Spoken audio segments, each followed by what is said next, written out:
الحق بسم اللہ الرحمن الرحیم تبارک الذی نزل الفرقان علی عبدہ لیکون للعالمین نذیرا۔ صلوات پڑھیں محمد و آل محمد۔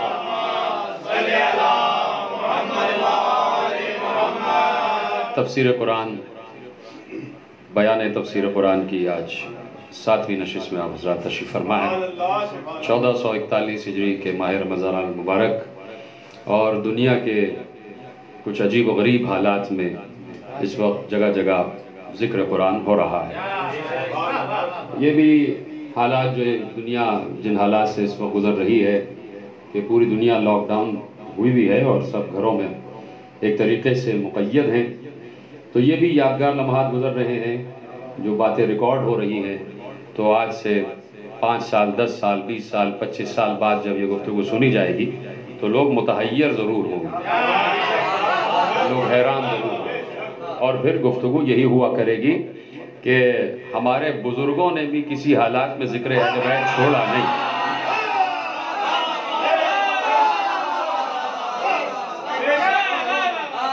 تو ہم نے بھی یہ پیغام اپنے پیش رو بزرگوں ہی سے سیکھا، کیسے ہی حالات کیوں نہیں ہو گئے، چاہے وہ حالات قدرتی ہوں یا مصنوعی ہوں، ہر حالت میں اور تمام حالات میں کبھی ہم نے ذکر اہل بیت نہیں چھوڑا، کبھی بھی ذکر اہل بیت سے روگردانی نہیں کی۔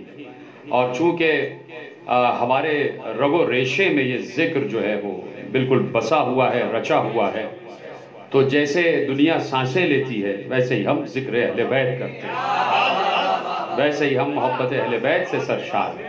تو اس لیے میں نے عرض کیا کہ یقیناً ان حالات میں کہ جہاں دنیا مسجدوں سے دور ہو گئی ہے، جہاں خانہ خدا کو طواف کے لیے بند کیا جا چکا ہے، وہاں پر یقیناً دیکھیں آپ کے عراق میں کچھ دن کے لیے لوگوں نے کہا کہ روزے بند ہو جائیں، لیکن مومنین نے کہا یہ روزے ہی ہمارے ہسپتال ہیں۔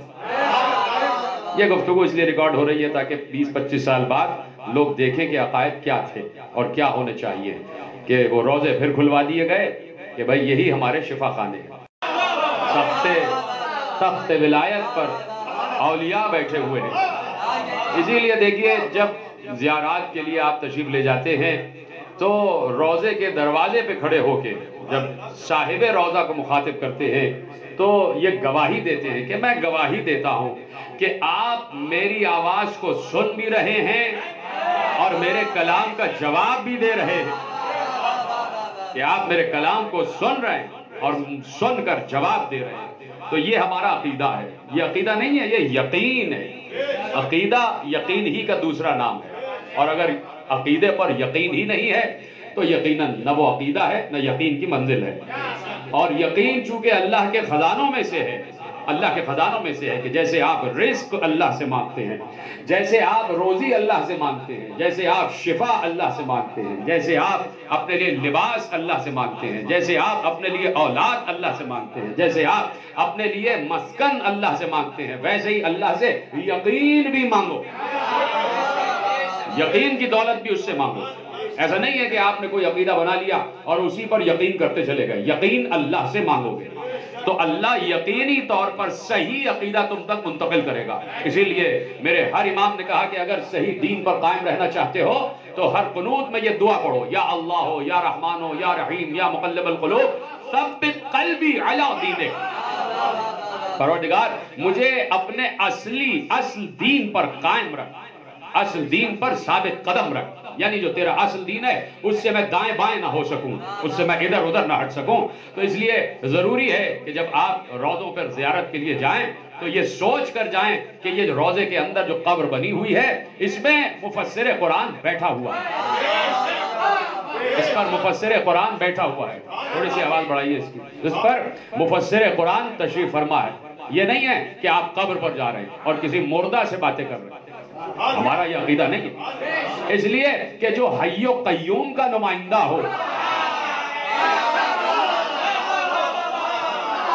جو حی و قیوم کا نمائندہ، جو سمجھانا چاہے، دیکھیے میں مثال دے رہا ہوں، کوئی سمجھانا چاہے کہ برودت کیا ہے، ٹھنڈ کسے کہتے ہیں، ٹھنڈا پانی کسے کہتے ہیں، کوئی یہ سمجھانا چاہے کہ برودت ٹھنڈا پانی کسے کہتے ہیں، سردی کسے کہتے ہیں، وہ اس وقت تک نہیں سمجھا سکتا جب تک خود اس تجربے سے نہ گزرا ہو،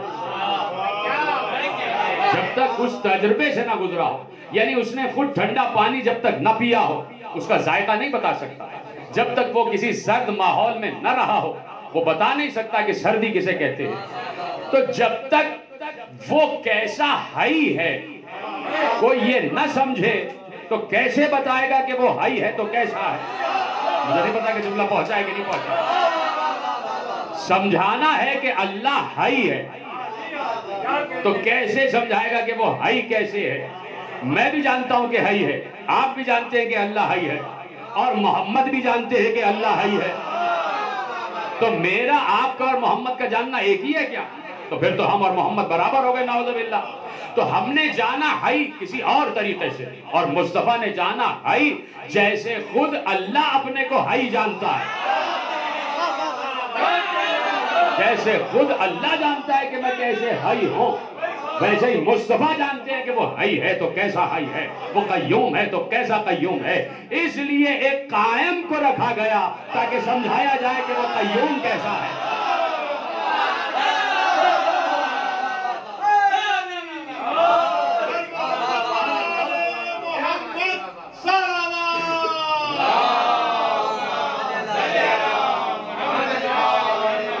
اس لیے رکھا گیا ایک قائم کا وجود، اسی لیے تاکہ وہ قیوم سمجھ میں آ جائے، تاکہ وہ قیوم سمجھ میں آ جائے. دیکھیے علماء تشریف فرما ہیں اور میری بات پر ساتھ کریں گے کہ ہائی کا مطلب زندہ.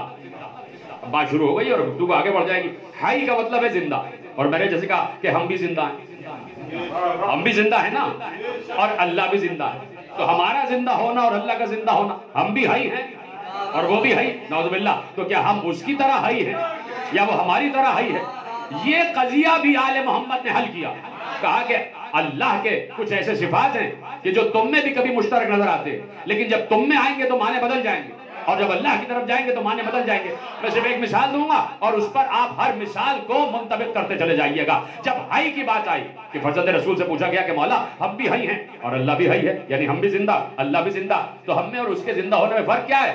کہا کہ بس جب اللہ کے لیے لفظ ہائی استعمال ہوگا تو اس ہائی کا مطلب زندہ ہونا نہیں ہے، اس ہائی کا مطلب یہ ہے جسے کبھی موت نہ آئے.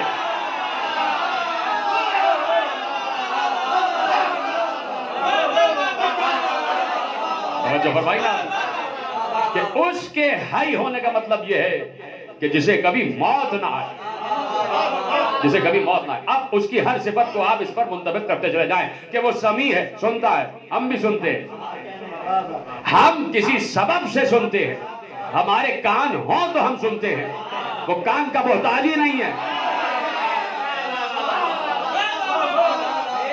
ہم کسی آواز کو سنیں تو سمجھ میں آتا ہے کیا بول رہا ہے، وہ سرگوشیوں تک کو سنتا ہے. اور کس نے یہ قضیہ حل کیا؟ جائیے پڑھیے صحیفہ کاملہ پڑھیے کہ جس میں میرے اور آپ کے چوتھے امام زین العابدین علیہ السلام نے پروردگار کو مخاطب کیا. دیکھیے ادعیاء جا کے پڑھیں، جو دعائیں میرے مولا نے ارشاد فرمائی ہیں صحیفہ کاملہ میں جو مجتمع کر دی گئی ہیں ان کو جا کے پڑھیں. اس میں خود میرے مولا نے جو زین العابدین جو عبادت گزاروں کی زینت، جو سجدہ گزاروں کا سردار ہے، جس نے بتایا کہ دعا بھی ایک ہتھیار ہے، دعا بھی ایک ہتھیار ہے، دعا ہتھیار ہے. یعنی امام حسن کا ہتھیار تھا قلم، علی کا ہتھیار تھا ذوالفقار، اور زین العابدین کا ہتھیار ہے دعا. دعا ہتھیار ہے. اب دعا میں جو الوہیت کی باتیں کی ہیں اور جو پروردگار کے صفات گنوائے ہیں، تو اب جب سمیع کی بات آئی تو کہا اے وہ کہ جو سمندر کی آخری سطح پر رینگنے والی مچھلی کی رینگنے کی آواز بھی سنتا ہے. آپ سوچیں کہ کہاں تک گفتگو ہو رہی ہے. اسی لیے میں کہہ رہا ہوں بار بار عالم اسلام سے کہ شیعوں کی دشمنی میں اہل بیت کو نہ چھوڑو. معلوم کتنے گوشے آپ سے اب تک پوشیدہ ہیں، اس لیے کہ آپ کے بڑوں نے اب تک آپ کو اہل بیت کی طرف آنے نہیں دیا، اب تک آنے نہیں دیا. آپ دیکھیں کہ جا کے پڑھیے صحیفہ کاملہ، آپ جا کے پڑھیے نہج البلاغہ، آپ جا کے پڑھیے بلاغت الحسین، امام حسین اسلام کے خطبے. آپ جا کے پڑھیے امام حسن علیہ السلام کے خطبے، آپ جا کے پڑھیے محمد مصطفیٰ کے خطبے. اب المیہ تو یہ ہے کہ سب اشہد ان محمد رسول اللہ تو کہہ رہے ہیں، لیکن کوئی ہے ایسا عالم کہ جسے آج تمام خطبے رسول اللہ کے یاد ہوں؟ رسالت مات کے سارے خطبے یاد ہوں؟ کوئی ہے ایسا؟ تو اب یہی کہہ رہا ہوں میں کہ پنجتن کو نہ چھوڑو، ائمہ کو نہ چھوڑو، اور پھر سب سے بڑھ کر جو ام الائمہ ہے جناب فاطمہ زہرا سلام اللہ علیہا، ذرا ان کے خطبات بھی تو پڑھو، ذرا بنت رسول کے خطبات بھی تو پڑھو. تو یہ نہ ہو کہ کسی کی دشمنی میں آپ علم کے گوشے چھوڑتے چلے جائیں. بہت سے قضیے حل کیے ہیں ہمارے ائمہ نے، یعنی ایسی آیات قرآن کی ہیں کہ جہاں آپ آ کے الجھ جائیں کہ یہ کیا ہو رہا ہے، یہ کیا ہو رہا ہے. یہ نعوذ باللہ کہیں تضاد فکر تو نہیں ہو رہا، کہیں تضاد کلمات تو نہیں ہو رہا، کہیں تضاد جملات تو نہیں ہو رہا، اس لیے کہ کہیں نہ کہیں ایسی بات نظر آتی ہے. حضرت میں 2 آیتیں آپ کے حوالے کرتا ہوں کہ جناب موسیٰ کے لیے اللہ نے سورہ اعراف میں ارشاد فرمایا. سورہ اعراف اور سورہ بقرہ 2 جگہ ایک ہی مطلب کو بیان کیا، لیکن پیرایہ مطلب بدل گئے، پیرایہ گفتگو بدل گئے، زاویہ گفتگو بدل گیا، زاویہ گفتگو بدل گیا. ایک مقام پر کہا کہ وَأَوْحَيْنَا إِلَى مُوسَىٰ، ہم نے موسیٰ پر وحی کی. کیا وحی کی؟ ہم نے موسیٰ پر وحی کی. کب کی؟ اِذِ اسْتَسْقَاهُ قَوْمُهُ، جب اس کی قوم نے پانی طلب کیا. ہم نے موسیٰ پر وحی کی جب ان کی قوم نے پانی طلب کیا. کیا وحی کی؟ اَنِ اضْرِب بِعَصَاكَ الْحَجَرَ، پتھر پہ اپنا عصا مارو. اب یہ آیت اللہ نے کر دی. مطلب کیا ہوا؟ ہم نے موسیٰ پر وحی کی. پہلی بات تو یہ کہ روک دیتا ہوں میں، یہ نہیں کہا کہ وَأَوْحَا إِلَى مُوسَىٰ، میں نے موسیٰ پر وحی کی، یہ نہیں.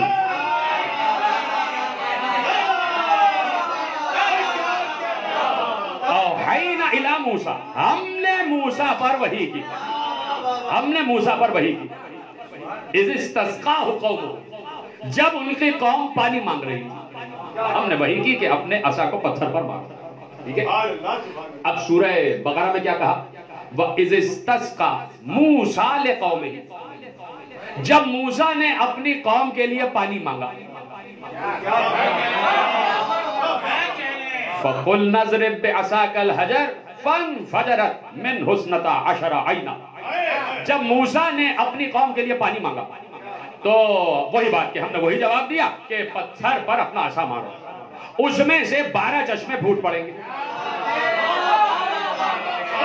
ذرا میرے محترم علماء عالم اسلام اس پر بھی غور کریں کہ بھائی یہ 13 چشمے کیوں نہیں پھوٹ رہے، یہ 11 کیوں نہیں پھوٹ رہے.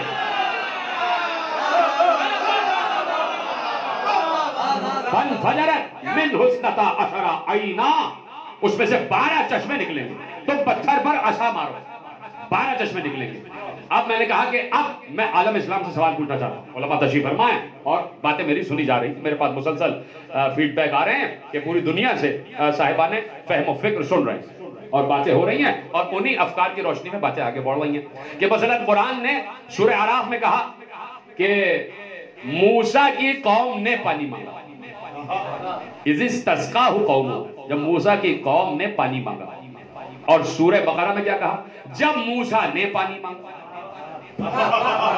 واقعہ تو ایک ہی مرتبہ ہوا، پانی تو ایک ہی مرتبہ مانگا گیا، اور عصا بھی ایک ہی دفعہ مارا گیا، اور چشمہ بھی ایک ہی دفعہ 12 چشمے پھوٹے ہیں. یہ بار بار واقعہ نہیں ہوا ہے، ایک ہی واقعے کو اللہ 2 رخ سے بیان کر رہا ہے. ایک مرتبہ کہہ رہا ہے کہ موسیٰ کی قوم نے پانی مانگا، اور ایک مرتبہ کہہ رہا ہے موسیٰ نے پانی مانگا. خدا کے لیے بات کرنا. تو کیا اسے تضاد الفاظ کہا جائے گا؟ کیا اسے تضاد فکر کہا جائے گا کہ کہیں قرآن کچھ کہہ رہا ہے نعوذ باللہ، کہیں قرآن کچھ کہہ رہا ہے؟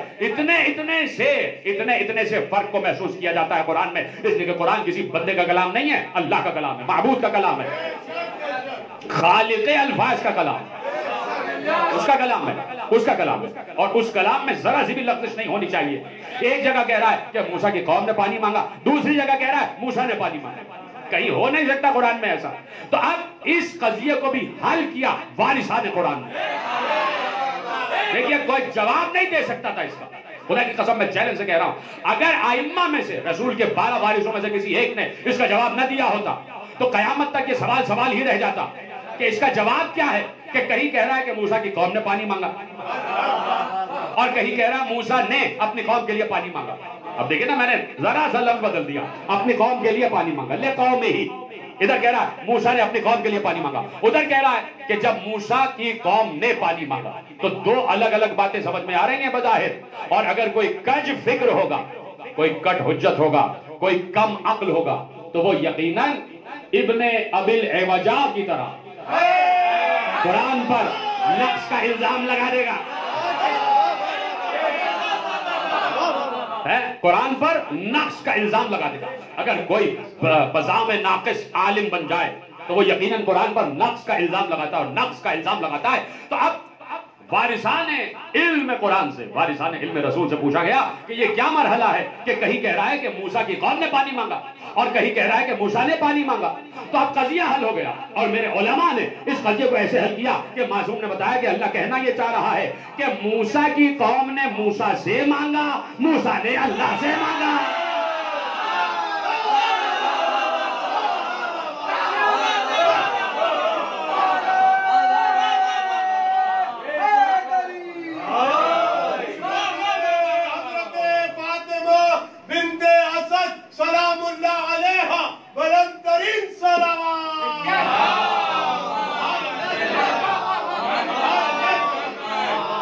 توجہ فرمائیں نا کہ موسیٰ کی قوم نے موسیٰ سے مانگا، موسیٰ نے اللہ سے مانگا۔ میں نہ کہتا یہ جملہ، لیکن اب کہنا تو واجب ہے یہ جملہ، کہ اسی فکر نے بتایا کہ قوم حجت سے کہے اور حجت اللہ سے کہے۔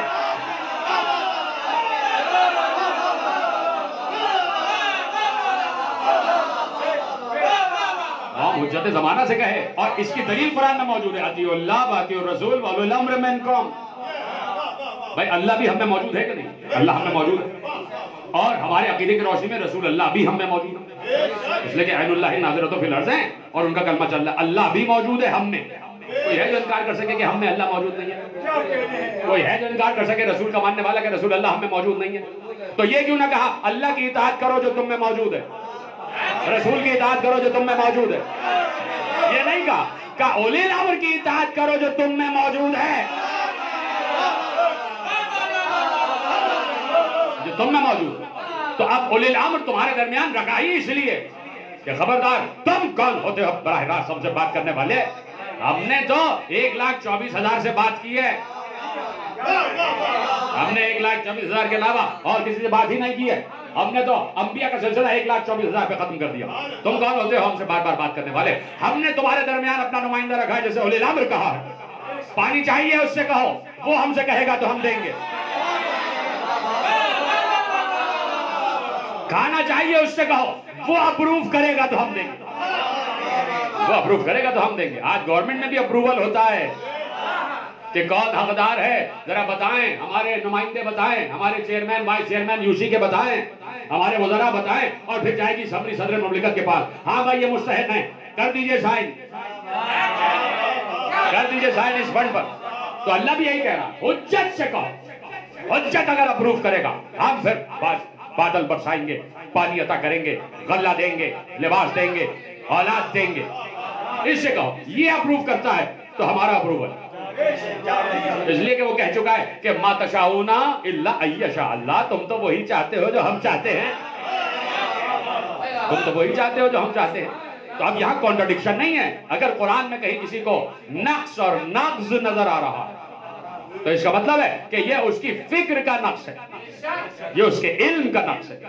جہاں پر کامل علم میں کوئی نقص نظر آ جائے تو اس کا مطلب ہے کہ علم کی ابھی ابتدا بھی نہیں ہوئی، علم کا آغاز ہی نہیں ہوا، جہاں کوئی کامل علم پر اعتراض کر جائے۔ تو میں نے کیا کہا کہ یہ یقین بھی اللہ کا خزانہ ہے، اللہ سے مانگو تو اللہ دے گا، اللہ سے مانگو تو اللہ دے گا۔ دیکھیے بہت سے مرحلے قرآن نے حل کیے، بات آ رہی ہے تو میں یقیناً بات آگے بڑھا رہا ہوں، ابھی وقت ہے 25-30 منٹ، اور میں چاہتا ہوں اسی میں مسئلہ حل کروں اور آج کی ممدوحہ پر بھی بات ہو جائے، آج کی ممدوحہ پر بھی گفتگو ہو جائے۔ تو اب دیکھیے بات یہ ہے کہ قرآن نے، جیسے کہ ابھی میں نے مثال عرض کی کہ ایک جگہ کہا کہ قوم نے مانگا، ایک جگہ کہا کہ موسیٰ نے مانگا، ہے نا۔ اللہ نے کہا قرآن کی آیتیں آپ کے پیش نگاہ میں صرف ترجمہ آپ کے حوالے کر رہا ہوں، اس لیے کہ مجھے تیزی سے آگے بڑھنا ہے. یہ بات مجھے کہنی نہیں تھی لیکن بات ذہن میں آئی ہے تو کہے بغیر آگے نہیں بڑھوں گا، اس لیے کہ مجھے جانا ہے فکر پر. جہاں سے میں نے بات شروع کی تھی کہ یقین خزانہ ہے، اس سے مانگو. مانگنا ضروری ہے، مانگنا ضروری ہے. اب دلیل اسی کیا ہے؟ قرآن نے ایک مرتبہ کہا کہ اللہ جسے چاہتا ہے ہدایت دیتا ہے، جسے اللہ ہدایت دے گا فہو المہتدی، وہی ہدایت یافتہ ہے. اور ایک مقام پر کہا جسے اللہ ہدایت نہیں دیتا وہ ہدایت نہیں پا سکتا. قرآن کی دو مختلف آیتیں. جسے اللہ ہدایت دیتا ہے وہی مہتدی ہے، وہی ہدایت یافتہ ہے. جسے اللہ ہدایت نہیں دیتا وہ کچھ بھی کر لے، وہ ہدایت یافتہ نہیں ہے.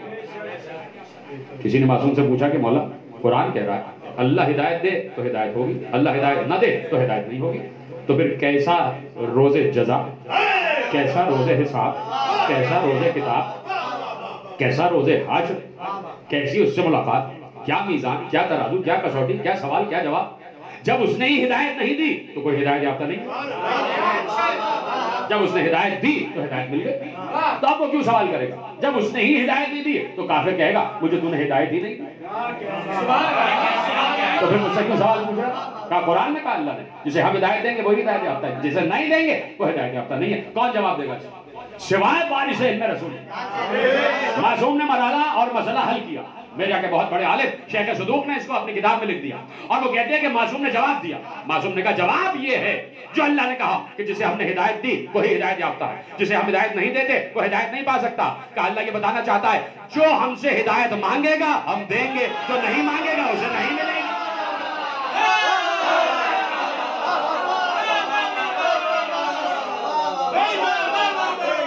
جو ہدایت مانگے گا اسے ملے گی، جو ہدایت نہیں مانگے گا اسے نہیں ملے گی.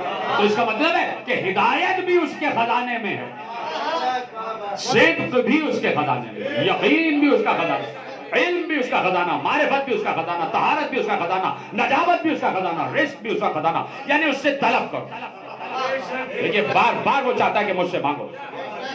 یہ صرف اس کا استحقاق ہے کہ وہ یہ کہے ہاں مجھ سے مانگو. اس نے کسی بندے کو اجازت نہیں دی ہے کہ غرور کی اس منزل پر آ جاؤ کہ لوگوں سے کہو کہ میرے سامنے ہاتھ پھیلاؤ. کسی بندے کو اجازت نہیں ہے. یہ صرف اللہ ہے جو یہ کہے گا کہ مجھ سے مانگو، اور وہ کہتا ہے مجھ سے مانگو، مجھ سے مانگو، مجھ سے مانگو.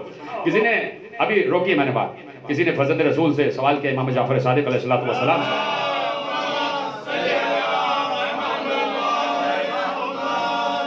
کہا کہ مولا دو اشخاص مسجد میں داخل ہوئے، ما تقول فی رجلین، آپ ان دو مردوں کے بارے میں کیا کہیں گے کہ وہ دونوں ایک ہی وقت میں مسجد میں داخل ہوئے، اور ایک کھڑے ہو کے نماز پڑھنے لگا اور ایک بیٹھ کے دعا مانگنے لگا. ایہما افضل، ان دونوں میں افضل کون؟ مولا سے پوچھا جا رہا ہے دو شخص ایک ہی وقت میں ایک ہی مسجد میں داخل ہوئے، ایک ہی مسجد میں ایک ہی وقت میں، ایک کھڑے ہو کے نماز پڑھنے لگا اور ایک بیٹھ کے اللہ سے دعا مانگنے لگا، ان دونوں میں افضل کون ہے؟ مولا نے کہا دونوں افضل ہے، دونوں افضل ہے. اس نے اختصاص تخصیصی طور پر پوچھا. مولا ٹھیک ہے دونوں افضل ہیں لیکن عمل تو الگ الگ کر رہے ہیں، اس منزل پر افضل عمل کون سا کر رہا ہے؟ کہا وہ جو دعا مانگ رہا ہے.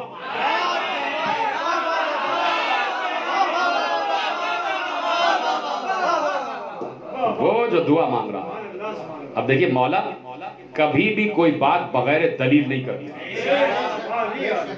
کبھی بھی دلیل کے بغیر بات نہیں کرتا.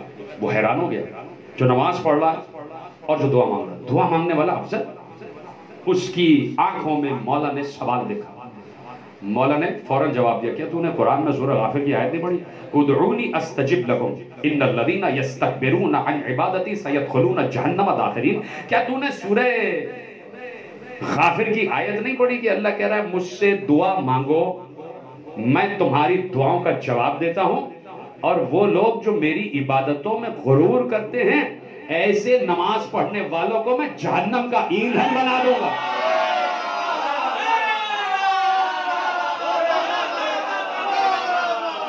جو میری عبادت پر غرور کرتے ہیں. ادعونی استجب لکم، اللہ کہہ رہا ہے کہ مجھ سے دعا مانگو میں جواب دوں گا. ان الذین یستکبرون عن عبادتی، اور جو لوگ میری عبادت پر غرور کرتے ہیں سیدخلون جہنم داخرین، اور ان کو ایسے جہنم میں پھینکوں گا کہ وہ کبھی باہر نہیں آئیں گے. تو آپ سمجھ میں آئی بات آپ کے کہ معصوم سمجھانا کیا چاہتے ہیں؟ معصوم سمجھانا یہی چاہتے ہیں کہ دیکھو نماز پڑھ لیا تم نے، آگے بڑھ رہے جملے، کہا نماز پڑھ لے بندہ اور نماز پڑھنے کے بعد دعا نہ مانگے تو جیسے ہی نماز پڑھ کے دعا مانگے بغیر بندہ مصلی سے اٹھ جاتا ہے، اللہ فرشتوں سے کہتا ہے دیکھو کتنا متکبر بندہ ہے، مجھے اس قابل ہی نہیں سمجھتا کہ مجھ سے کچھ مانگے۔ کیا سن رہے ہیں آپ؟ کہا کہ اتنی محنت کی اس نے، معصوم کا جملہ ہے کہ اللہ فرشتوں سے کہتا ہے اتنی محنت کی اس نے اور اس محنت کا صلہ ہم سے نہیں مانگ رہا ہے، پھینک دو اس کی نماز جہنم میں۔ تو دعا کا نہ مانگنا غرور، دعا کا نہ مانگنا تکبر، نماز پڑھ لے اور دعا نہ مانگے، گویا اس نے اللہ کو اللہ نہ سمجھا۔ اللہ چاہتا ہے کہ میرے سامنے گڑ گڑاؤ، یہ اس کا استحقاق ہے، اور اچھا لگتا ہے میرا اللہ ایسے، مجھے پسند ہے اللہ کی یہ صفت پسند ہے، مجھے اللہ کا یہ غرور پسند ہے، اور اللہ ہونا ہی ایسا چاہیے، معبود ایسا ہی ہونا چاہیے، خالق ایسا ہی ہونا چاہیے، قادر مطلق ایسا ہی ہونا چاہیے، متکبر اسی کو کہتے ہیں۔ مجھ سے مانگو، مجھ سے مانگو، اور یہ اس کا تکبر بعد میں ہے، لیکن اس کی شفقت پہلے، یہ اس کی شفقت پہلے، وہ شفیق ہے اپنے بندوں پر اتنا، کہتا ہے مجھ سے مانگو، مجھ سے مانگو، مجھ سے مانگو، میں دینے کے لیے تیار بیٹھا ہوں۔ جناب موسیٰ جب آگے بہت باتیں ہوئی جناب موسیٰ سے، تو اللہ نے کہا موسیٰ جو کوئی بھی مانگنا ہو مجھ سے مانگا کرو۔ آگے جملہ پڑھ رہے ہیں، جملہ ختم نہیں، موسیٰ جو مانگنا مجھ سے مانگنا، یہاں تک کہ جملہ آگے بڑھا، یہاں تک کہ اے موسیٰ، اللہ کہہ رہا ہے کوہ طور پر موسیٰ سے، کلیم اللہ سے، کہ جو مانگنا ہو مجھ سے مانگنا، یہاں تک کہ اپنے جانوروں کا چارہ بھی مجھ سے مانگنا، اپنے کھانے کا نمک بھی مجھ سے مانگنا، تاکہ ہم سے مانگے، ہم سے طلب کرو۔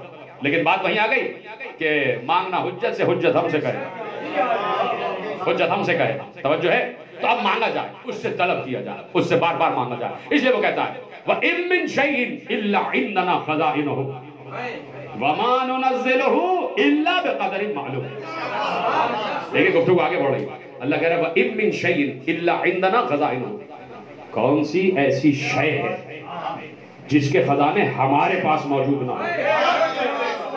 پھر بات آ گئی، یہ نہیں کہا کہ الا عندی، جس کے خزانے میرے پاس موجود نہ ہو، یہ نہیں کہا جس کے خزانے ہمارے پاس موجود نہ ہو۔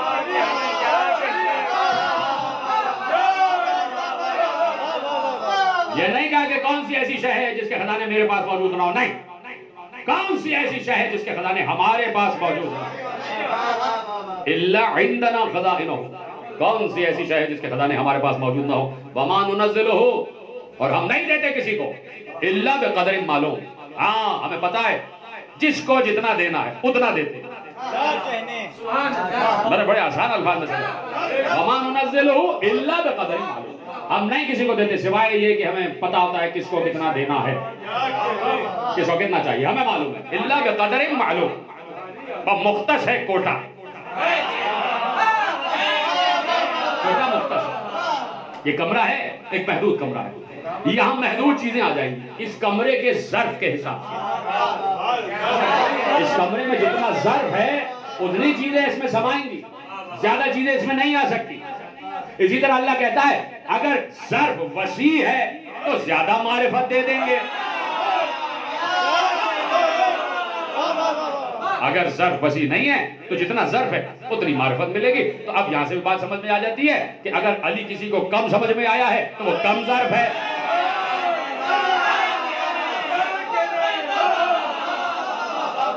وہ کم ظرف ہے، اور میں نے کم ظرف جو ہے وہ معنی استعمال کیا ہے، آپ اصطلاحاً لے جائیں کہ اس کا ظرف جو ہے وہ محدود ہے، اور جو طلب کرتا چلا جائے کہ پروردگار میرے ظرف کو اتنی وسعت تو دے، اتنی وسعت تو دے کہ جتنا سلمان کے سمجھ میں آیا اتنا تو سمجھ میں آ جائے، اتنا تو سمجھ میں آ جائے، جتنا قمر کے سمجھ میں آیا اتنا تو علی سمجھ میں آ جائے۔ وما ننزلہ الا بقدر معلوم، ہم بڑی معلوم، بڑی مقدور تعداد میں نازل کرتے ہیں، ہمارے پاس خزانے ہیں۔ اب دیکھیں جملے کیسے آپ تک پہنچے گے، لفظ ہے الا عندنا خزائن، ہمارے پاس وَإِن مِّن شَيْءٍ إِلَّا عِندَنَا خَزَائِنُهُ، کون سی ایسی شے ہے جس کے ہمارے پاس خزانے نہ ہوں، ہمارے پاس خزانے نہ ہوں۔ کیسے پتہ چلتی اس آیت کی تفسیر، کیسے معلوم ہوتا یہ عندنا کیا ہے اور عندی کیا ہے، میرے پاس کیا ہے، میرے پاس ہونا کیا ہے اور ہمارے پاس ہونا کیا ہے؟ کیسے معلوم ہوتا؟ ایک بار ایک شخص آیا امیر المومنین حضرت علی ابن ابی طالب علیہ السلام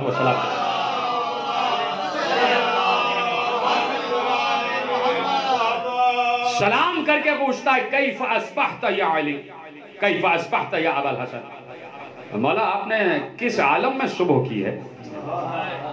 کس عالم میں صبح کی؟ کیا محسوس کرتے ہیں آپ؟ علی کا جواب سنیں گے، علی کا جواب، اور نے کہا کیف اصبحت یا علی، آپ نے کس عالم میں صبح کی ہے؟ علی نے کہا اصبحت، میں نے اس عالم میں صبح کی ہے، دو جملے، اصبحت میں نے اس عالم میں صبح کی ہے، وَأَنَا الصِّدِّيقُ الْأَوَّلُ وَأَنَا الْفَارُوقُ الْأَعْظَمُ،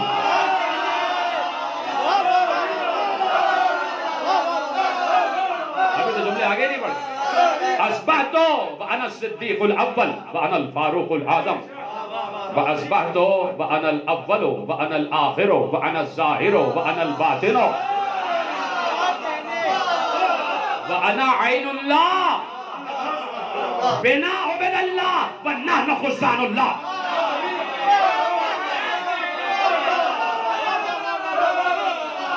وَأَصْبَحْتُ أَنَا أُحْيِي وَأُمِيتُ وَأَنَا حَيٌّ لَا أَمُوتُ۔ علی کہہ رہے مجھ سے پوچھ رہا ہے کہ میں نے کس عالم میں صبح کی؟ سن، میں نے اس عالم میں صبح کی کہ میں جانتا ہوں کہ میں ہی پہلا صدیق ہوں، میں ہی فاروق اعظم، میں ہی اول ہوں، میں ہی آخر ہوں، میں ہی ظاہر ہوں، میں ہی باطن ہوں، اور میں ہی بکل شیء علیم ہوں، میں ہی اللہ کی آنکھ ہوں، اور ہمارے ہی پاس اللہ کے خزانے ہیں۔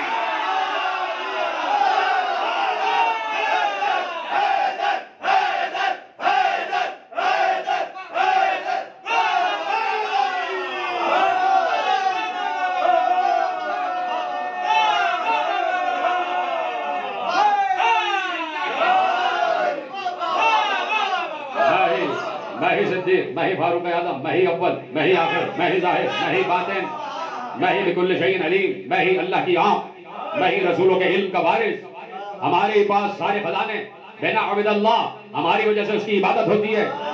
اس عالم میں صبح کی ہے کہ مجھے معلوم ہے کہ میں نہ ہوتا کسی کو پتہ ہی نہ چلتا کہ سجدہ کیسے کیا جاتا،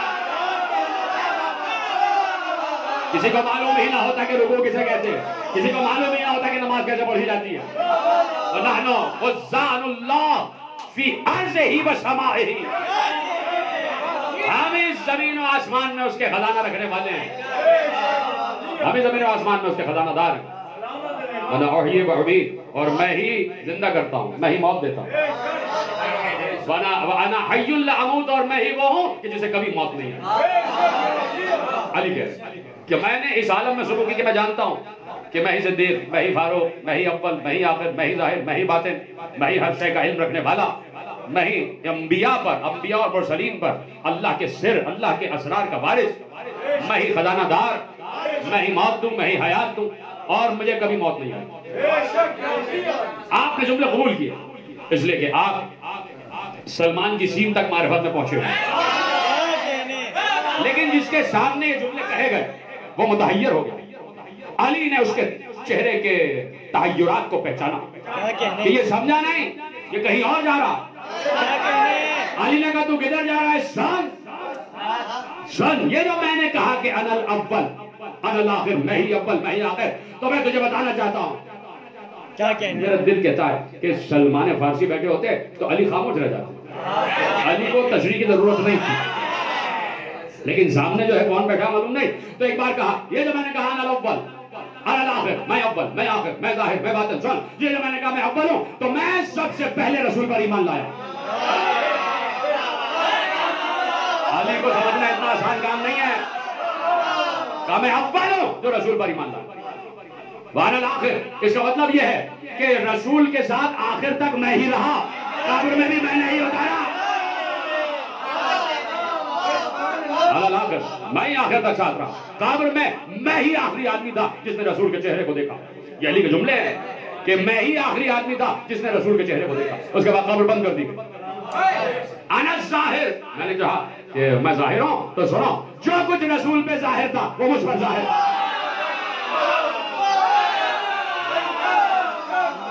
ہر علم مجھ پر ظاہر، اور یہ جو میں نے کہا کہ میں باطن ہوں تو میں ہر علم کے باطن کو بھی جانتا ہوں. سن رہے میرے عزیزو؟ علی کہہ رہا ہے علی. میں ہر علم کے باطن کو بھی جانتا ہوں. اور یہ جو میں نے کہا کہ انا عین اللہ، تو سنو، میں ہی ہوں جو زمین پر مومن کو بھی اللہ کی طرف سے دیکھ رہا ہوں، منافق کو بھی اللہ کی طرف سے دیکھ رہا ہوں. میں ہی ہوں اس زمین پر اللہ کی طرف سے دیکھ رہا ہوں کہ ہر مومن کو بھی دیکھ رہا ہوں، ہر کافر کو بھی دیکھ رہا ہوں. میں اللہ کی طرف سے دیکھ رہا ہوں. اور یہ جو میں نے کہا کہ ہم اللہ کے خزانہ دار، روکتا ہوں اس جملے کو، ابھی آگے بڑھتی ہے بات، اس لیے کہ موضوع یہی جملہ تھا جس کے لیے پوری میں نے روایت پڑھی. اور کہا کہ یہ جو میں نے کہا کہ انا بکل شیء علیم، میں ہر شے کا علم رکھنے والا ہوں. تو سنو، اللہ نے جتنا علم رسول کو دیا وہ سارا کا سارا میرے پاس ہے.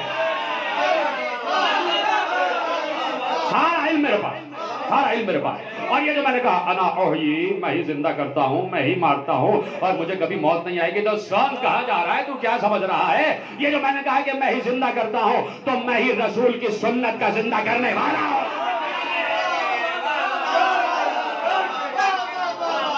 میں ہی رسول کی سنت کو زندہ کرتا ہوں. جو میں نے کہا کہ میں ہی موت دیتا ہوں تو میں ہی وہ ہوں جس نے ساری بدعتوں کو قتل کیا ہے.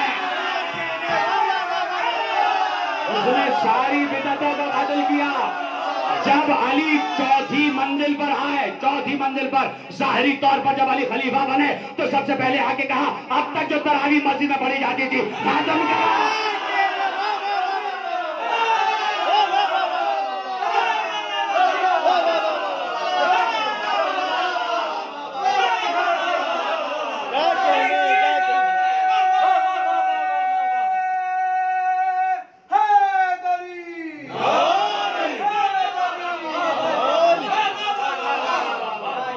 میں ہی بدعتوں کو قتل کرنے والا ہوں، میں ہی سنتوں کو زندہ کرنے والا ہوں، میں ہی بدعتوں کو قتل کرنے والا ہوں. اور یہ جو میں نے کہا کہ انا حی لا اموت، میں ایسا زندہ ہوں جسے کبھی موت نہیں آئے گی. تو کدھر جا رہا ہے؟ کیا تو نے قرآن میں آیت نہیں پڑھی کہ جو بھی اللہ کی راہ میں شہید ہو جائے اسے مردہ نہ کہنا؟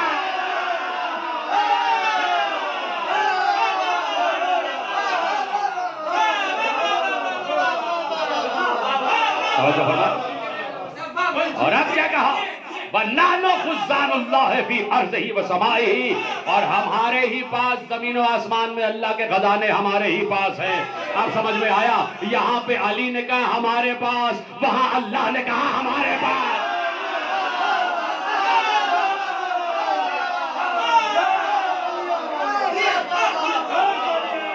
توجہ فرما رہے نا؟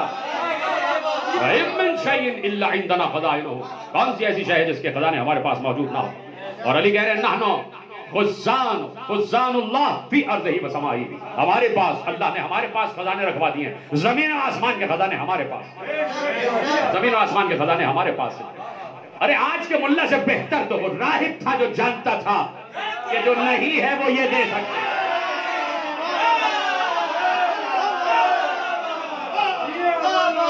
کہ خزانے ان کے پاس، یہ اولی الامر ہیں زمین پر اللہ کی چلتی پھرتی حجتیں. اور ہم حجت سے کہیں گے اور حجت اللہ سے کہے گا. جیسے موسیٰ کی قوم نے موسیٰ سے کہا اور موسیٰ نے اللہ سے کہا. دلیل قرآن میں موجود ہے. میں اس لیے بار بار کہہ رہا ہوں کہ میری گفتگو ایک شیعہ کی گفتگو نہ سمجھے، بلکہ علماء عالم اسلام مطالعہ کریں اہل بیت کا. بار بار کہہ رہا ہوں اہل بیت کو نہ چھوڑو شیعہ دشمنی میں، کرتے رہیں آپ دشمنی، اس لیے کہ آپ مصروف رہیں گے، ہم چاہتے بھی ہیں کہ مصروف رہیں، لیکن بات یہ ہے کہ اہل بیت کو پڑھنا نہ چھوڑو، اہل بیت کی معرفت نہ چھوڑو. رسول پڑھو اور رسول کے اہل بیت پڑھو. اس لیے کہ کہیں ہم نے نہیں دیکھا کہ رسول نے کسی صحابی کے بیٹے کو اپنے کاندھے میں اٹھایا.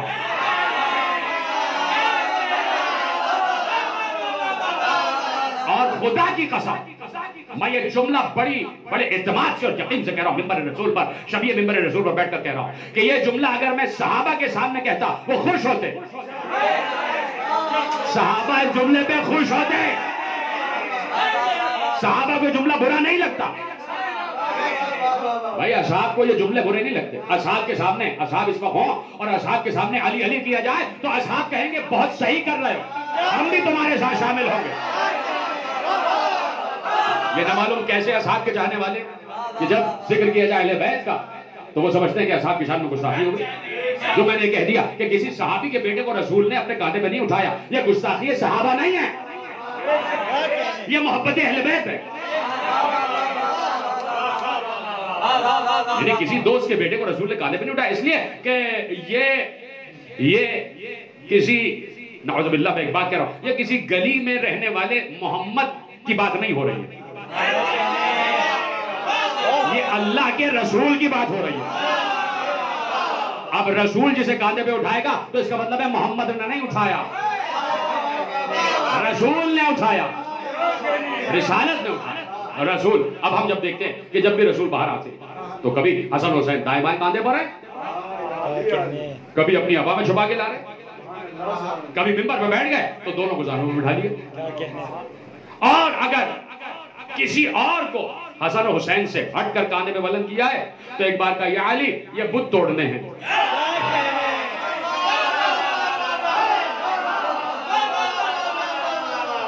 شاہ عبداللہ محدث دہلوی نے مدارج النبوہ کی دوسری جلد میں پورا منظر بیان کیا کہ رسول اللہ کے کاندھے پر علی بلند تھے تو علی بلند ہوئے، حسن و حسین بلند. اس لیے میں نے کہا اصحاب بھی اہل بیت سے محبت کرتے ہیں، محبت اہل بیت میں اصحاب بھی سرشار تھے. حضرت ابو ہریرہ ارشاد فرماتے ہیں ایک بار پیغمبر اپنے حجرے سے باہر آئے اور ایسے ابا کا دامن ایسے پکڑا ہوا تھا یوں، اور ہم نے کہا کہ بہترین کوئی قیمتی تحفہ لا رہے ہیں آج اپنے دوستوں کو دینے کے لیے، اس لیے کہ اہل بیت کے گھر سے نکل رہے ہیں نا، تو جب گھر سے نکلیں گے تو باہر آئیں گے تو کچھ باہر والوں کو دینے کے لیے لائے. تو سب سمجھ گئے آج اپنے یاروں کو اپنے دوستوں کو دینے کے لیے وہ قیمتی ترین تحفہ لائے. ہم سب احترام میں کھڑے ہو گئے کہ نہ معلوم رسول اللہ ہمیں آج کیا عطا کریں گے. جیسے قریب آئے ابا کا دامن ہٹایا، ایک طرف سے حسن ایک طرف سے حسین.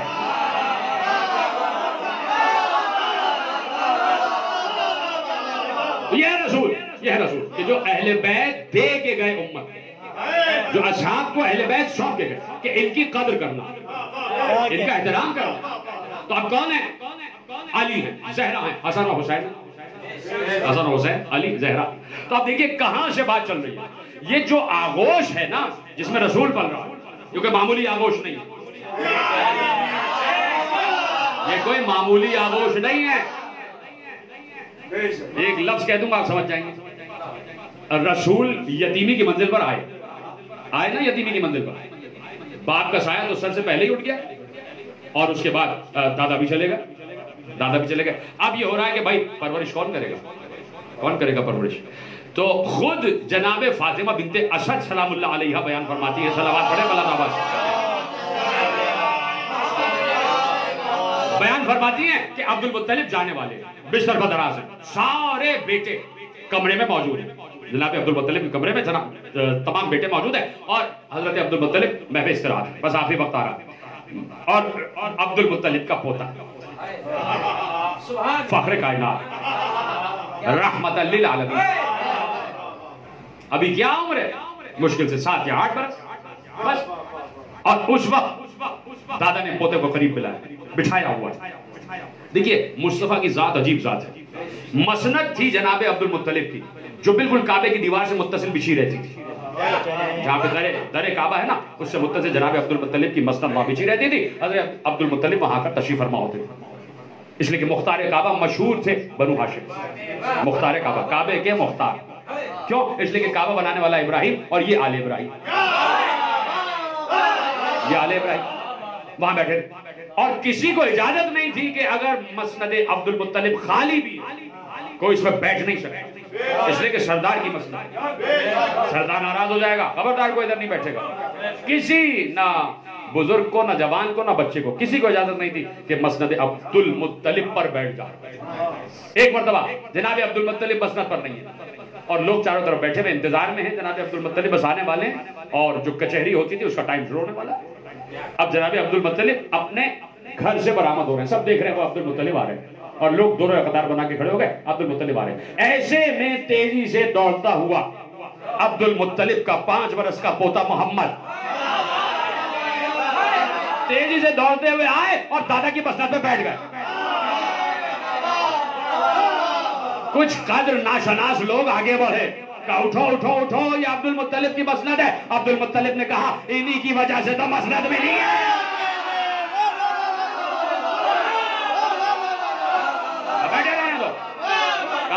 کو منع نہیں ہے، محمد بیٹھے رہیں گے۔ تو یہ پورا گھرانہ قدر شناس نبوت و رسالت و امامت جانتے ہیں کہ آگے کیا ہونے والا، جانتے ہیں کہ آگے کیا ہونے والا۔ توجہ فرما رہے ہیں آپ؟ اب جناب فاطمہ بنت اسد، اب دیکھیے وہ بتاتی ہے کہ کمرہ بھرا ہوا ہے اور عبد المطلب اس دنیا سے جانے والے، تو پوتے کو بالکل سرانے بٹھائے، وہ جان سے زیادہ عزیز رکھتے ہیں مصطفیٰ کو عبد المطلب، حفاظت کی ہے عبد المطلب، پہلے دادا نے حفاظت کی۔ اور ایک بات اس سے پہلے، اے سردار عرب، اس سے پہلے کہ آپ دوسروں سے پوچھیں، مصطفیٰ خود جانتے ہیں، مصطفیٰ سے پوچھ لیں یہ کس کے پاس جانا چاہتے ہیں۔ اب عبد المطلب نے پوچھا نہیں، ایسے مڑ کے محمد مصطفیٰ کو دیکھا، مصطفیٰ سمجھ گئے کیا پوچھنا چاہ رہے ہیں۔ عبد المطلب کی نگاہیں مصطفیٰ کے چہرے پر اور مصطفیٰ کی نگاہیں ابو طالب کے چہرے پر۔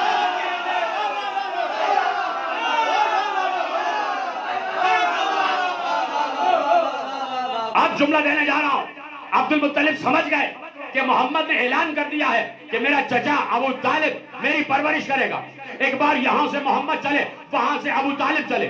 ابو طالب نے اپنی آغوش میں مصطفیٰ کو لیا، وہاں سے آیت آئی الم یجد کا یتیما فآویٰ۔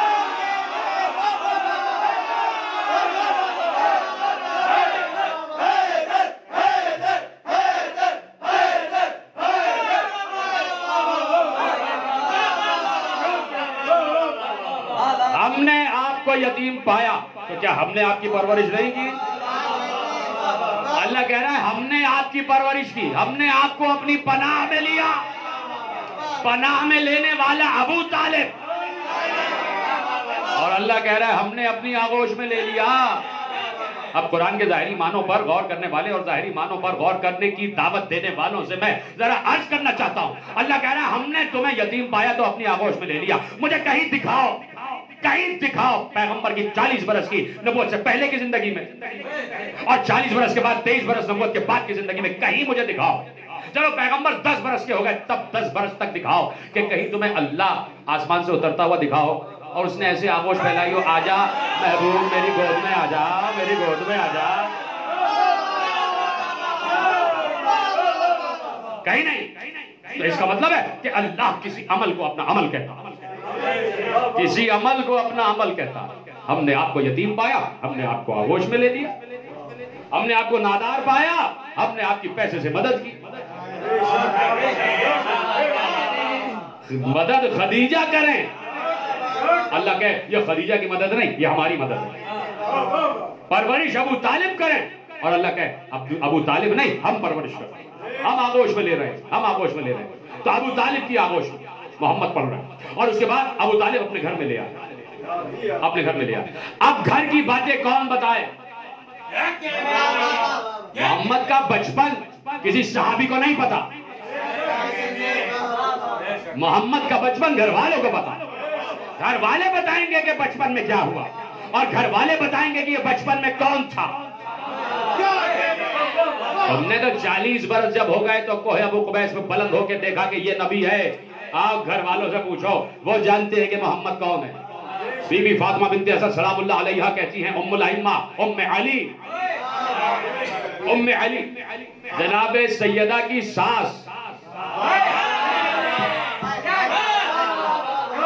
جن کی بہو ہے سید عالمین، جس کی بہو ہے تو جی عالمین کی ملکہ جس کی بہو، اسے کہتے ہیں بنت اسد،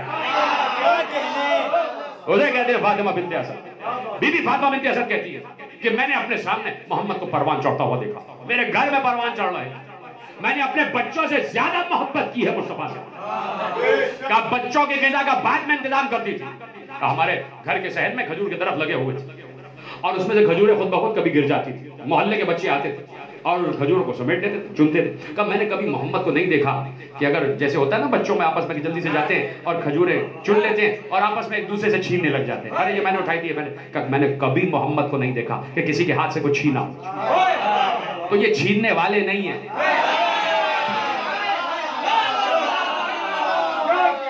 اور جو چھیننے والے تھے ان کو بچپن ہی سے چھیننے کی عادت، کہ میں نے محمد کو نہیں دیکھا کہ کسی کی مٹھی سے کچھ چھینا ہو، کسی کے ہاتھ سے کچھ چھینا ہو. کہا اگر بچ جاتا تھا تو محمد اٹھا لیتے.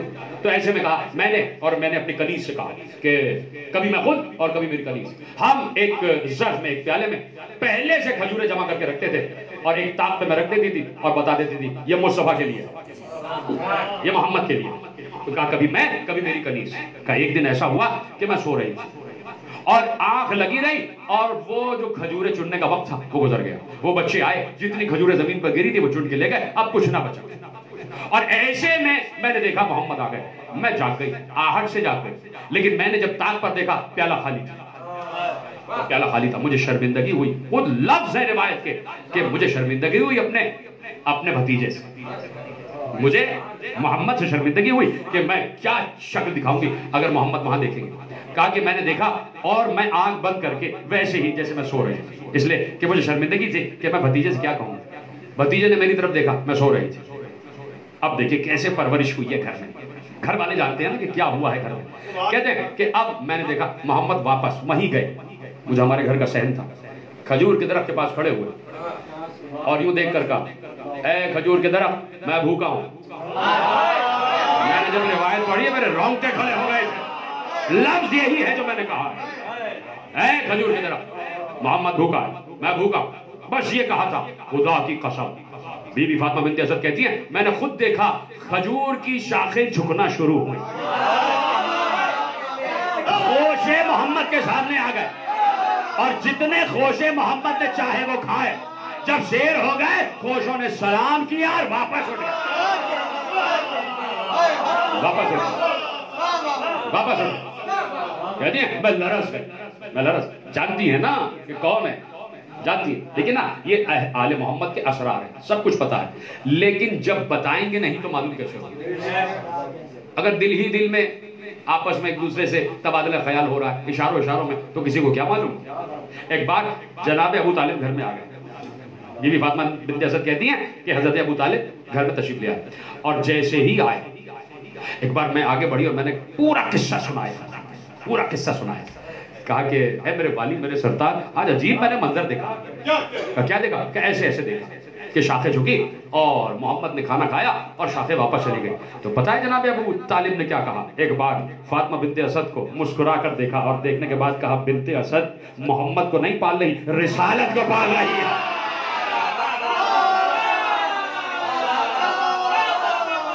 رسول پل رہا ہے، یہ آگے آنے والا رسول ہے.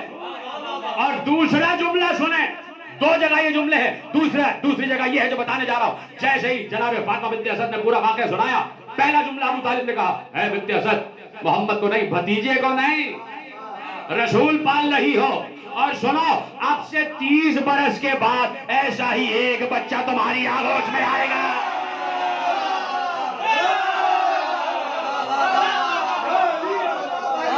ایسا ہی ایک بچہ تمہاری آغوش میں آئے گا جو اس کا وزیر ہوگا، جو اس کا وسیع ہوگا، جو اس کا قوت بازو ہوگا. اب اس گھر میں تو پہلے سے معلوم ہے نا کہ یہ جس کے نشان قدم زمین پر نظر آ رہے ہیں، سمجھے نا، یہ رسول کے نشان قدم ہیں. یہ وہ پاؤں ہیں کہ عرش بھی جس کا متلاشی رہتا ہے، منتظر رہتا ہے کہ کب اس کے تلوے میرے سر پہ آ جائیں. سب جانتے ہیں کہ یہ مصطفیٰ جا رہے ہیں، سب کو پتا ہے یہ نہ ہوتا تو کچھ نہ ہوتا. خدا کے لیے غور کریں. سب جانتے ہیں کہ یہ بچہ نہ ہوتا تو کائنات نہ ہوتی. سب کو پتا ہے کعبہ اس کی وجہ سے ہے، سب کو پتا ہے مشعر الحرام اس کی وجہ سے ہے، سب کو پتا ہے زمزم اس کی وجہ سے ہے. سب جانتے ہیں گھر والے کہ اللہ اس کو نہ بناتا تو کچھ نہ بناتا. اور یہ بھی پتا ہے سب کو یہ بھی پتا ہے کہ اگر اس کے ساتھ ساتھ چلنے والا، جڑ کے چلنے والا علی نہ ہوتا تو یہ نہ ہوتے. اور پھر سب کو بہت عرصے بعد معلوم ہوا جب زہرا رسول کی آغوش میں آ گئی کہ اگر زہرا نہ ہوتی تو یہ دونوں نہ ہوتے.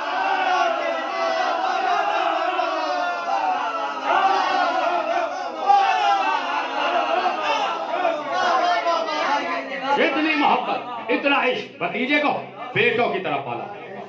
وہی سیرت جو شوہر کی سیرت، ابو طالب کی سیرت. کہ ایک بستر سے اپنے بچوں کو ہٹاتے ہیں، مصطفیٰ کو لٹا دیتے، پھر کبھی دوسرا بستر بدلتے، کبھی دوسرا بستر بدلتے، اس طرح حفاظت نبوت اور رسالت کی، اس طرح محافظ رہا ہے یہ گھرانہ، مصطفیٰ کا محافظ رہا ہے۔ تو عالم اسلام کو جھک جھک کر سلام کرنا چاہیے ابو طالب اور زوجہ ابو طالب کو۔ انہوں نے ماں اور باپ بن کر پالا، ماں اور باپ بن کر پالا۔ مجھے بتائیں، قرآن کی آیت آ گئی سورہ بنی اسرائیل میں، اللہ نے ارشاد فرما دیا کہ دیکھو بھائی، اپنے ماں باپ کا احترام کرنا اور اپنے کندھے ان کے سامنے جھکا دو، ان کے سامنے نظر نہ اٹھانا، اور کبھی ان کے جواب میں اوف تک نہ کہنا۔ احترام سکھایا کہ بھائی اپنے ماں باپ کے سامنے کندھے جھکا کے چلنا، نظر جھکا لو، گردن جھکی رہے، احترام کے ساتھ، قول کریم کے ساتھ، اوف تک نہ کرنا، ماں باپ کا اتنا احترام دکھایا۔ رسول نے اس وقت تک کسی بھی بات کا حکم نہیں دیا جب تک پہلے اس پہ خود عمل کر کے نہ دکھا دیا۔ حکم نماز آیا تو پہلے نماز پڑھ کے بتایا، حکم روزہ آیا تو پہلے روزہ رکھ کے بتایا، حکم جہاد آیا تو پہلے جہاد کر کے بتایا۔ یہ تمام چیزیں پہلے رسول نے کی ہیں، اس کے بعد حکم دیا۔ اب بات یہ آ گئی کہ ماں باپ کا احترام کرنا، گردن جھکا دو، کاندھے جھکا دو، قول کریم، اوف تک نہ کرنا۔ اب رسول کیسے بتائیں ماں باپ کا احترام کیسے کیا جاتا ہے؟ اس لیے کہ جب آیت اتری ہے تو نہ رسول کا باپ ہے نہ ماں ہے، ماں باپ گزر چکے، اور رسول اس وقت تک حکم نہیں دیتے جب تک بتائیں نہیں کہ ماں باپ کا احترام کیسے ہو سکتا ہے، ہوتا ہے۔ تو دنیا کو بتایا کہ ماں باپ کے سامنے کندھے کیسے جھکائے جاتے ہیں۔ ایک مرتبہ ابو طالب اور فاطمہ بنت اسد آئے تو کاندھوں کو جھکا دیا۔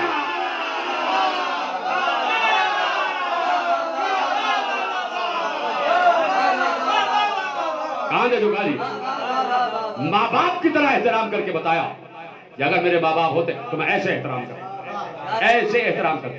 ابو طالب و فاطمہ بنت اسد سلام اللہ علیہم اجمعین، سلام ہمارا ان دو ہستیوں پر کہ جو نبوت کے سینہ سے پر رہے ہیں۔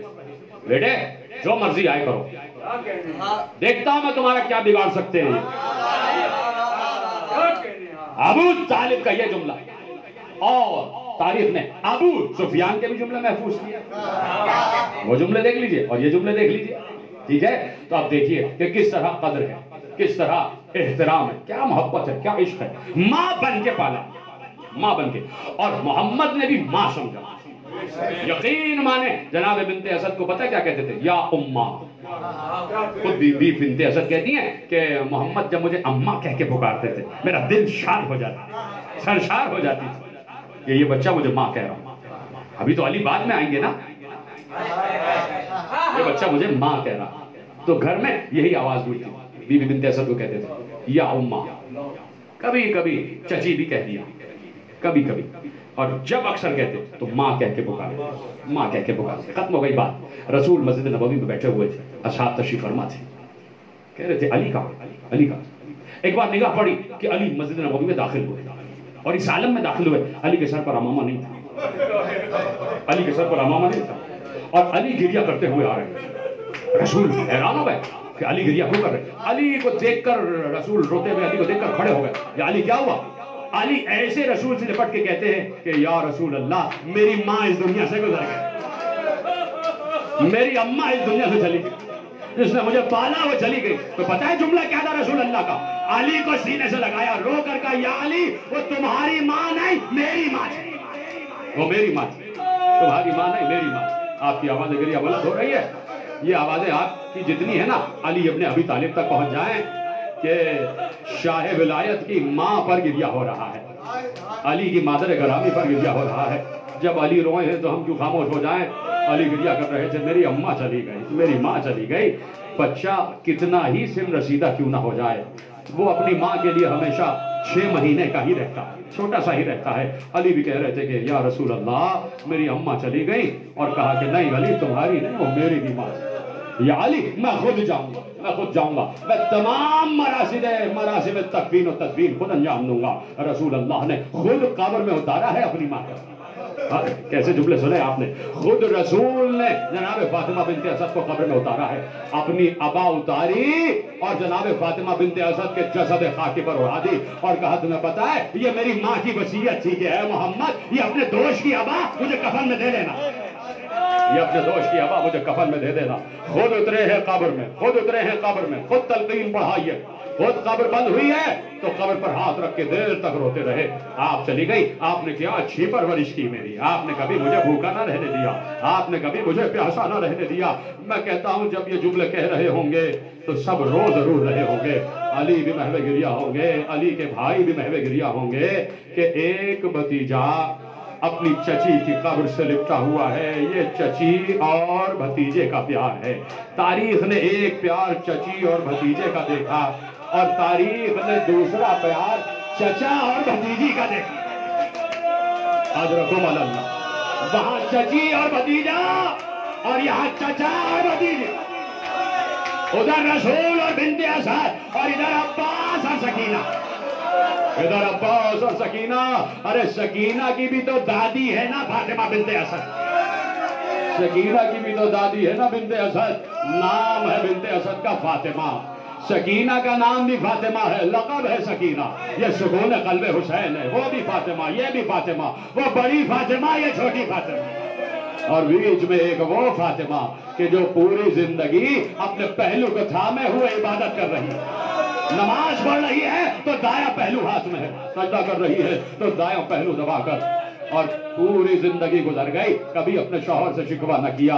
وہ فاطمہ بنت رسول اللہ ہے, اور یہاں سکینہ ہے. میں کہتا ہوں میرے عزیزو, آپ ذرا تصور کیجئے گا, یہ سکینہ کے جو تماچے لگنا شروع ہوئے ہیں کربلا سے کوفہ, کوفے سے شام, تو اب راوی تو کہتا ہے, میں اپنے دل کی ایک بات بتانا چاہتا ہوں, راوی تو کہتا ہے نا کہ ہر تماچے پر چچا کو یاد کیا ہے, ہر تماچے پر عباس کو یاد کیا ہے. لیکن میرا دل کہتا ہے کہ کہیں سسک کر یہ بھی کہا ہوگا, اے دادی فاطمہ زہرا نیلا تھا میرے رخسار نیلے,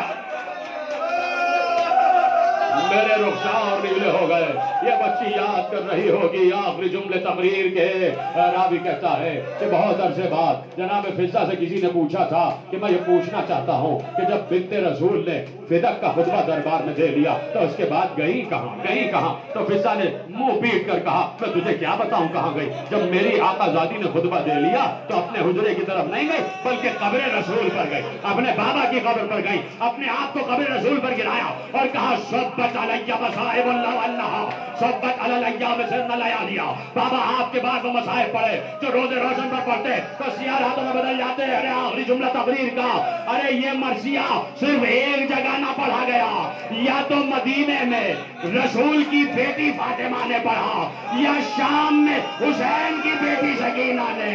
اے بابا آپ کے بعد تماچے لگے, آپ کے بعد گوشوارے چھنے, آپ کے بعد دامن میں آگ لگی, سر سے چادریں چھین لی.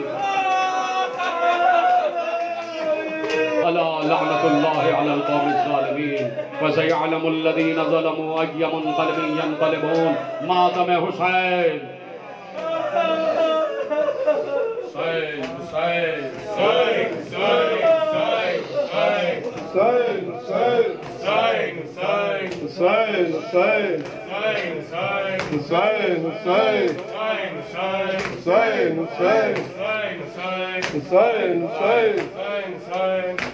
اسیر ہو کے چل سلام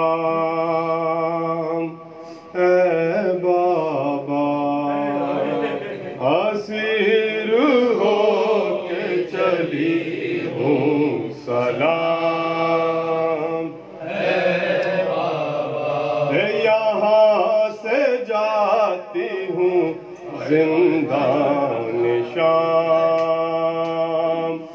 اے بابا, اسیر ہو کے چلی ہوں سلام اے بابا.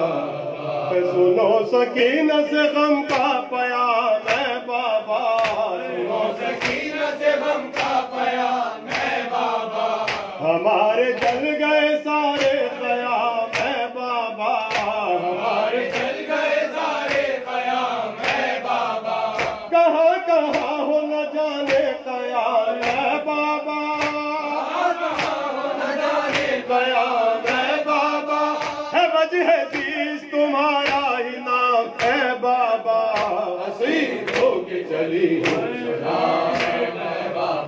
اسیر ہو کے چلی ہوں سلام اے بابا. سنا ہے شام کا دربار جب بھرا ہوگا, سنا ہے شام کا دربار جب بھرا ہوگا, یزید کا سر دربار سامنا ہوگا, یزید کا سر دربار سامنا ہوگا, میرا تو بھائی بھی زنجیر سے بندھا ہوگا, میرا تو بھائی بھی زنجیر سے بندھا ہوگا, پھوپھی جو پہنچے گی دربار میں تو کیا ہوگا, اسیر ہو کے چلی ہوں سلام اے بابا, اسیر ہو کے چلی ہوں سلام اے بابا. ہمارا کرب بلا میں قیام ہو نہ سکا, ہمارا کرب بلا میں قیام ہو نہ سکا, دفن کا بھی انتظام ہو نہ سکا, ہمارے دفن کا بھی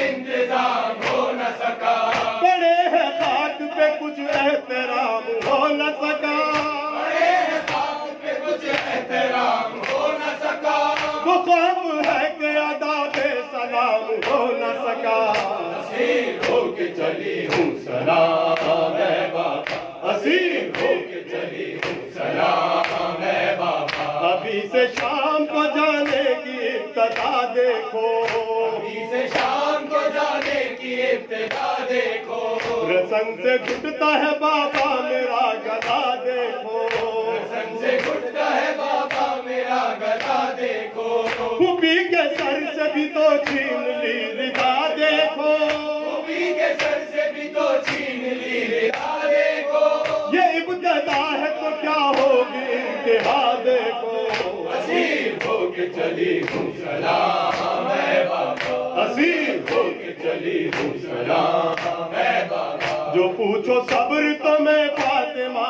کی پوتی ہوں, پوچھو صبر تو میں فاطمہ کی پوتی ہوں, میں اپنے کنبے کی مظلومیت کو روتی ہوں, میں اپنے کنبے کی مظلومیت کو روتی ہوں, تمہیں نہ پا کے بہت دل پگار ہوتی ہوں, تمہیں نہ پا کے بہت دل پگار ہوتی ہوں, چچا کے دست بری داغ جان کھوتی ہوں, اسیر ہو کے چلی ہوں سلام اے بابا, اسیر ہو کے چلی ہوں سلام اے بابا. یہ میرا آخری اب تو سلام لو بابا, میرا آخری اب تو سلام لو بابا, جو ہو سکے تو گلا کے کھول دو بابا, جو ہو سکے تو گلا کے کھول دو بابا, جو ہو سکے تو گلا کے کھول دو بابا, جو ہو سکے تو گلا کے کھول دو